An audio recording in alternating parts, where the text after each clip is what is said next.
December 17, 1944. The humid air clings to your skin like a second uniform as the small transport boat slices through the choppy waters of the South China Sea, approaching the jagged silhouette of Lubang Island in the Philippines.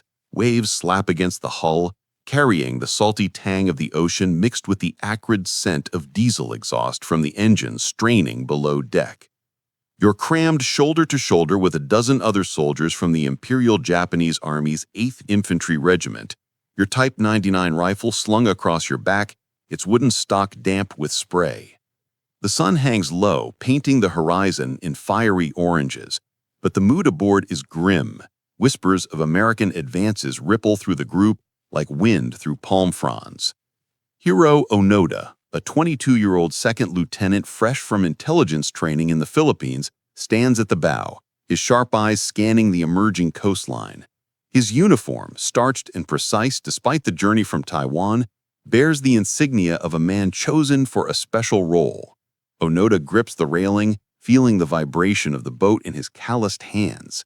He's no ordinary infantryman. Selected for his endurance during grueling marches in the Japanese Alps, he's been groomed as a guerrilla operative. Major Yoshimi Taniguchi, his commanding officer back in the training camps, had drilled the mission into him. Hold the island at all costs, disrupt enemy supply lines, and never surrender. "You are the Emperor's sword," Taniguchi had said, his voice steady over the crackle of a field radio. Now as Lubang's dense jungles come into view, towering dipterocarp trees shrouded in mist, vines twisting like serpents, Onoda steels himself.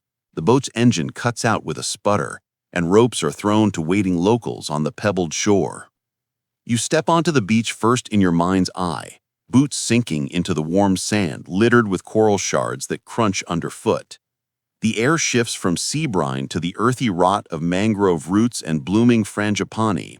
Onoda barks orders in crisp Japanese, directing his small unit, 4 men under his command, Corporals Shoshi Shimada, a weathered veteran with a scar across his cheek from Manchurian skirmishes, Yuichi Akatsu, the youngest at 21, fidgeting with his Arisaka rifle, and privates Kenshichi Yamakawa and Takahiro Takazawa, both hauling crates of ammunition and ration cards. They formed the Nakano Intelligence School's elite holdout team, equipped with grenades, a few Nambo machine guns, and maps marked with potential ambush points. Lubang, a strategic speck in the Verde Island Passage, is meant to be their fortress, a place to harass American convoys ferrying troops toward Leyte and Mindoro.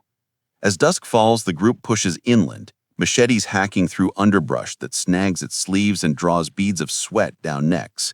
Mosquitoes swarm in clouds, their high-pitched whine a constant torment, while distant thunder rumbles from an approaching storm. Onoda leads, his compass needle steady, recalling Taniguchi's final briefing in Manila 2 days prior. "The war will be long," the major had warned, folding a coded leaflet into Onoda's pocket. "Ignore any rumors of peace. Only orders from me will end your duty." The path narrows into a single-file trail, roots tripping the unwary, and the first raindrops patter like gunfire on broad leaves. They establish a base camp in a concealed ravine by midnight, digging foxholes with bayonets and entrenching tools, the metallic scrape echoing softly.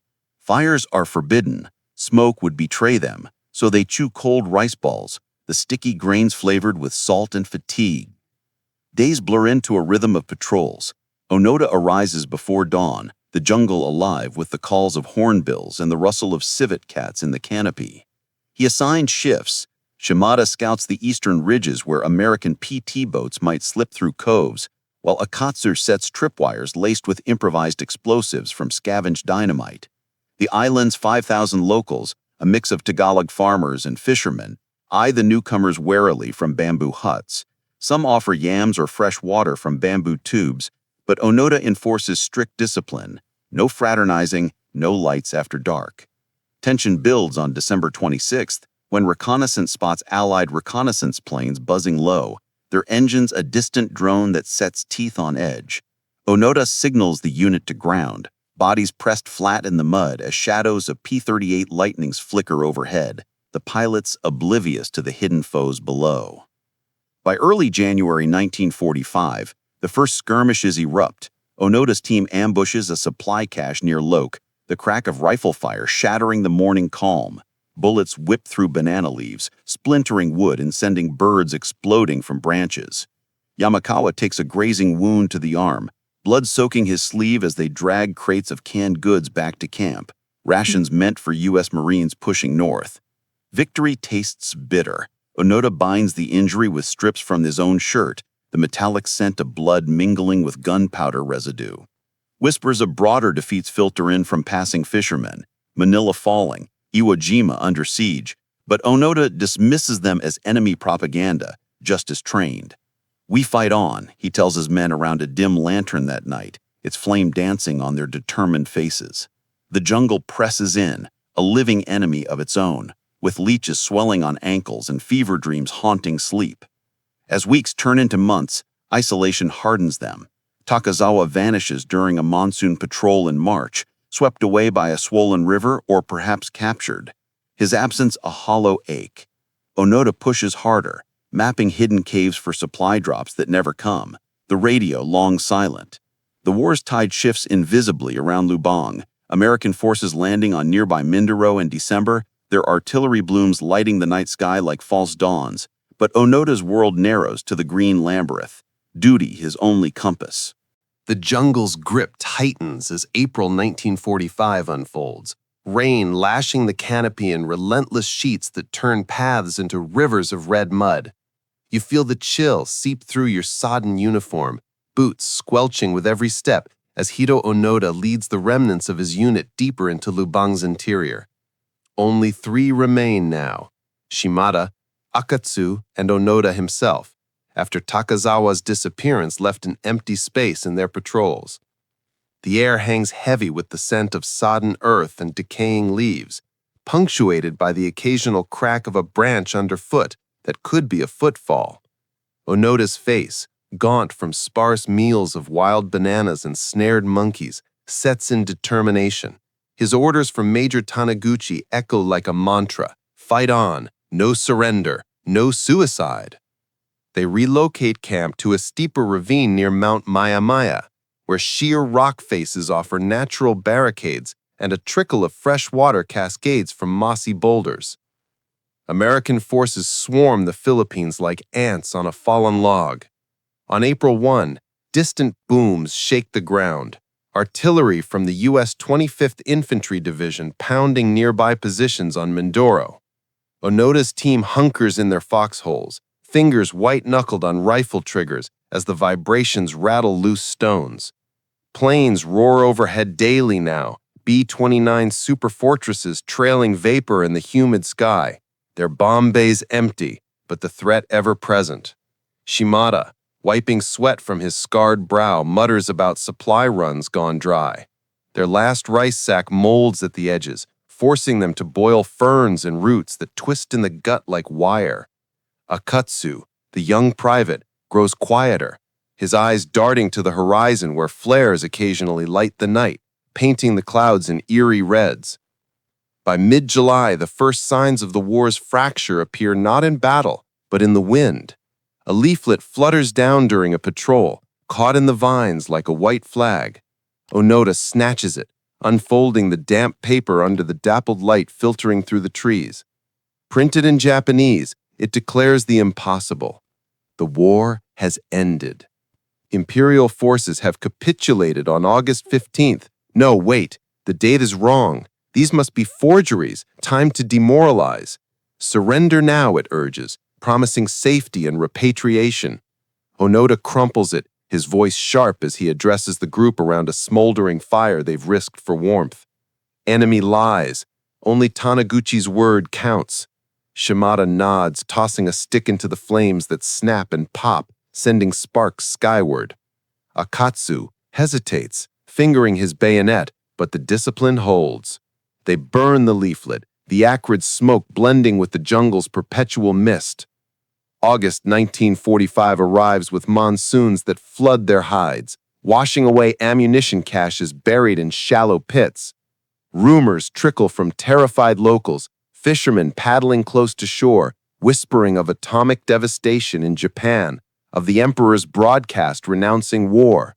Onoda interrogates one, a wiry Tagalog man named Pedro, his face illuminated by a smuggled flashlight's beam. Pedro stammers in broken phrases, eyes wide with fear, describing radio announcements from Manila. The fighting stops. Everyone goes home. But Onoda sees the ploy. Americans coercing civilians to spread doubt. He releases the man with a warning, then doubles patrols, setting booby traps along coastal trails, pits lined with sharpened bamboo spikes hidden under leaf litter. The unit strikes back sporadically. In September, they raid a U.S. patrol near San Agustin, the night alive with muzzle flashes and shouts. Bullets tear through foliage, one grazing Akatsu's leg. He limps back, bandaged with vines, as they claim a backpack of medical supplies, morphine syrettes and sulfa powder that staves off infection. As 1945 bleeds into 1946, the world moves on, but Lubang's green hell endures. American troops withdraw from the island by early 1945's end, leaving it to Philippine constabulary and civilian life resuming in fits. Onoda's men become ghosts, melting into the terrain. They ambush what they perceive as foes, local police searching for holdouts, firing from concealed positions in the undergrowth. In one clash near Paktoy, Shimada's Nambu light machine gun chatters, brass casings ejecting into the dirt as figures scatter. But the targets are Filipinos in mismatched uniforms, not invaders. Confusion reigns. Onoda pulls them back, heart pounding, the echo of gunfire fading into the chorus of cicadas. Food scarcity bites harder. They hunt deer with slingshots fashioned from rubber, the meat tough and gamey over cold fires. Fever claims bouts, malarious chill sweats leaving them shivering under banana leaves for days, quinine tablets long depleted. By 1947, cracks form. Akatsu, haunted by isolation, slips away during a supply foray in April 1950. Wait, no, time compresses in the narrative haze, but precisely in early 1950, after 5 years, Akatsu vanishes, leaving a note scratched on bark, "I can't go on." Onoda searches for days, machete clearing paths through thorny rattan, calling until his voice cracks. No trace. Shimada hardens further, his once talkative nature silenced by loss. They press on as a duo, shifting camps seasonally, up to the highlands in dry months, down to coastal caves when rains swell rivers. Leaflets multiply, dropped by aircraft in bundles that rustle like falling leaves. Photos of Hiroshima's ruins, Emperor's surrender speech transcribed. Onoda pores over them by moonlight, the paper crinkling in his hands, but dismisses each as propaganda. The enemy continues elsewhere, he insists to Shimada one evening, stars piercing the canopy like distant artillery bursts. They drill endlessly, bayonet forms in the mud, silent signals with knotted vines, duty their fragile thread. Tensions peak in May 1954. On a ridge overlooking a valley farm, Onoda and Shimada spot movement. 4 local policemen harvesting rice, their rifles slung casually. Mistaking them for scouts, Onoda signals attack. The ambush erupts, rifles barking from cover, bullets kicking up soil. Chaos ensues. Shouts in Tagalog, return fire splintering a tree trunk inches from Onoda's head. Shimada charges forward, Arisaka leveled, but a shotgun blast catches him square in the chest. He crumbles, blood bubbling from his lips as he gasps Onoda's name. You witness the horror up close, the metallic tang of blood, the acrid bite of cordite, Shimada's eyes glazing over in the underbrush. Onoda drags him to cover, applying pressure with trembling hands, but life ebbs away. Alone now, Onoda buries his comrade in a shallow grave marked by a crossed bamboo stake, the jungle reclaiming the spot within weeks. Vengeance simmers. He vows to honor the fallen by persisting. Years stretch. Onoda a solitary phantom. He forages alone, skin bronzed and scarred, uniform in tatters held by vines. The island evolves. Post-war villages sprout. Children play where battles once raged, but he evades, striking at shadows. In 1960, Airdropped letters from family plead surrender, but he burns them, convinced of forgery. Isolation forges him into legend, unknown to the world beyond. The sun filters through the canopy in fractured beams as 1960 dawns on Lubang, casting long shadows that dance like elusive enemies across the forest floor. You imagine yourself as Hiroo Onoda, now 38, moving with the silence of a shadow through the underbrush. Your tattered uniform, once olive drab, now patched with scavenged cloth and held together by liana vines, clinging to a frame lean from endless hardship. The air hums with the drone of insects, thick and oppressive, carrying the faint, sweet rot of overripe durian fruits dropped from above. Alone since Shimada's burial a half-decade prior, Onoda's world has shrunk to survival's brutal cadence. Dawn patrols along ridgelines etched into memory, midday foraging for edible shoots in the loamy soil, and nights huddled in shallow caves where bats flutter like whispers of forgotten comrades. Duty sustains him, an unyielding flame. Major Taniguchi's orders, never surrender, fight until relieved, replay in his mind like a scratched record during quiet hours, when the jungle's symphony of frog croaks and rustling leaves threatens to drown resolve. Onoda maintains discipline alone, practicing bayonet thrusts against bamboo stalks that splinter with satisfying cracks, his Type 99 rifle oiled meticulously from rendered animal fat. Ammunition dwindles to precious few rounds, scavenged from old caches or bartered in secret from wary locals who fear the ghost soldier tales spreading through villages. He strikes sporadically. In 1963, a nighttime raid on a coastal warehouse yields canned fish and matches, the clash brief but fierce, rifle shots echoing off cliffs, flames licking the thatched roof as he melts into the darkness. Locals report the incidents to Philippine authorities, who dismiss them as banditry, unaware of the holdout's identity. The outside world stirs, probing the green veil. By 1965, Japanese newspapers buzz with speculation about stragglers in the Pacific, families pleading for news. Onoda's brother in a Tokyo suburb scans headlines over steaming miso bowls, his worry etched deep. Government expeditions launch. Teams of diplomats and scouts airdrop leaflets in Japanese, parachuting like snowflakes. The war ended in 1945. Return home, your families await. One such bundle snags in Onoda's path during a monsoon trek, the paper sodden but legible under his flashlight's dim glow. He reads of Japan's post-war boom, televisions in every home, peace treaties signed. But skepticism roots him. Forged to break me, he mutters to the empty air, crumpling the sheets and burying them under a cairn of stones. The jungle, his ally and jailer, swallows the evidence. Vines creep over the spot within days. Isolation weighs heavier through the late 1960s.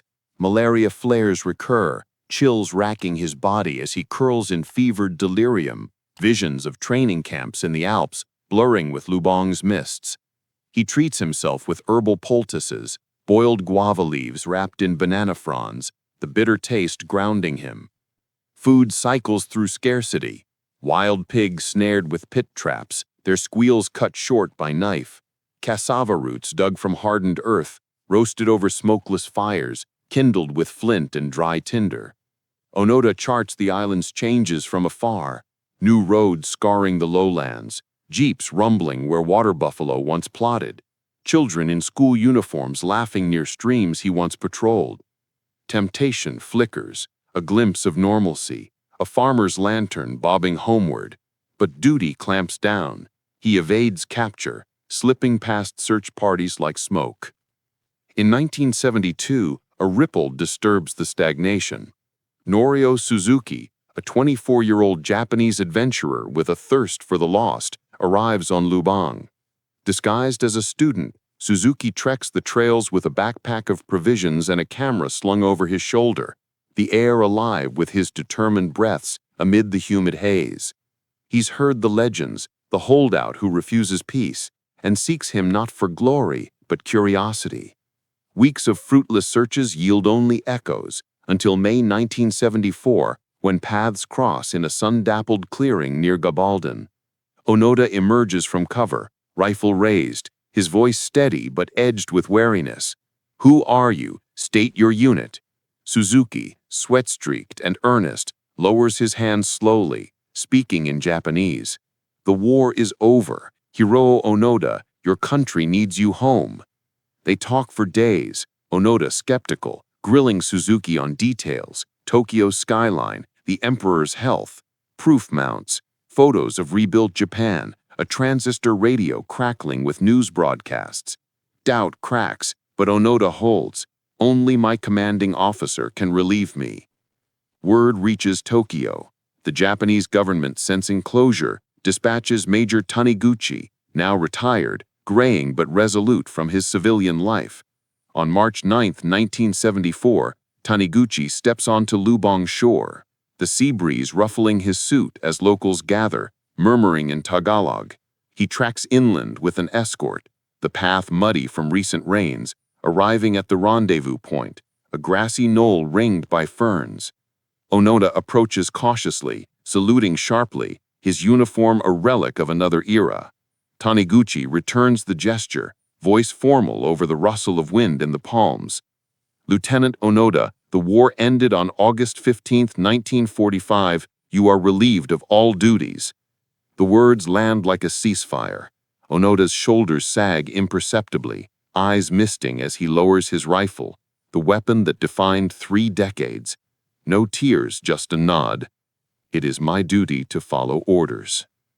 The surrender ceremony unfolds simply. Philippine President Ferdinand Marcos waives charges for clashes, over 30 locals killed in mistaken ambushes, granting amnesty in a Manila press conference. Onoda, clean-shaven and in fresh clothes for the first time in years, faces cameras flashing like distant gunfire. He returns to Japan a hero to some, a relic to others.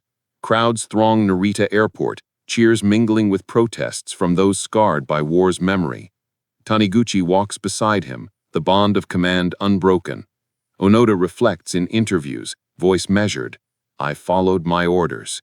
The jungle's hold releases, but its lessons linger, a testament to duty's double edge.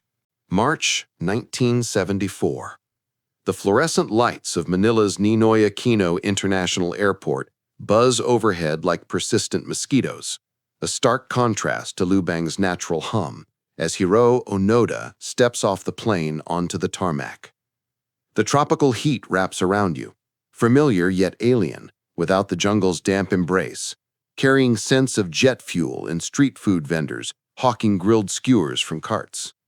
At 52, Onoda looks transformed, hair neatly trimmed, a crisp suit replacing his ragged fatigues, but his posture remains rigid, eyes scanning the crowd as if expecting ambush.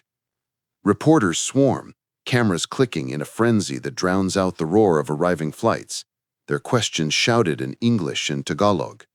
"How does freedom feel? Do you regret the years lost?" Onoda pauses, microphone thrust forward, his voice calm through an interpreter.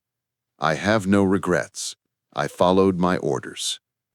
Beside him, Major Taniguchi, now a civilian bookseller, nods solemnly, the weight of 3 decades shared in a glance. The flight to Tokyo stretches endlessly, the aircraft's hum a mechanical lullaby over the Pacific. Onoda gazes out the window at the endless blue, fingers tracing the armrest, memories of island patrols flickering like old film reels. Japan greets him at Narita with chaos. Thousands press against barriers, some waving flags, others hurling insults. "Murderer" echoes from war widows whose sons fell in the Pacific. You feel the push of the mob, the air thick with cigarette smoke and shouted chants, as police form a cordon. Onoda's family waits in the terminal, brother, sisters, mother frail from years of waiting, their embraces tentative, tears unspoken. Headlines scream across the archipelago, "The last soldier comes home." But home feels foreign. Skyscrapers pierce the sky where rice paddies once stood. Televisions blare sumo matches in every shop window, and bullet trains whisper past stations like futuristic arrows. Adjustment proves a battlefield of its own. Onoda settles in a quiet Tokyo suburb, the wooden house's tatami mats soft underfoot after years of hard earth. Mornings bring disorientation. No dawn patrols, just the chime of commuter trains. He enrolls in Waseda University at 52, auditing history courses, notebook in hand, as professors lecture on the very war he outlasted. Fellow students gawk, whispering about the man who missed Japan's economic miracle, the bubble economy swelling, Sony Walkmans in every pocket. Onoda writes his memoir, No Surrender, My 30-Year War, pen scratching late into nights illuminated by desk lamps, recounting patrols and losses with unflinching detail. The book sells millions, its pages heavy with the jungle's ghosts, Shimada's final breath, Akatsu's vanished note.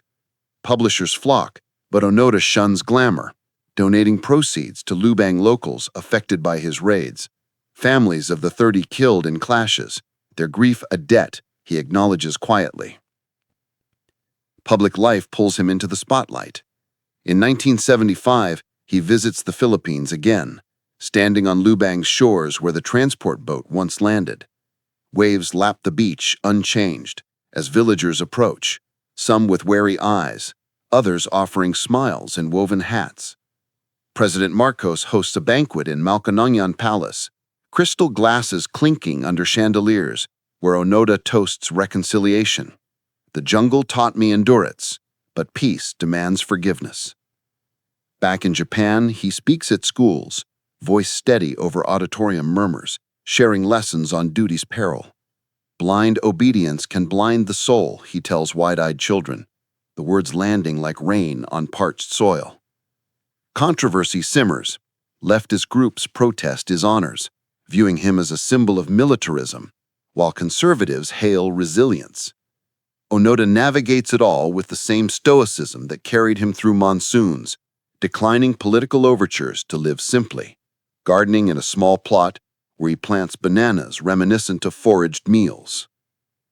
The 1980s bring personal shifts.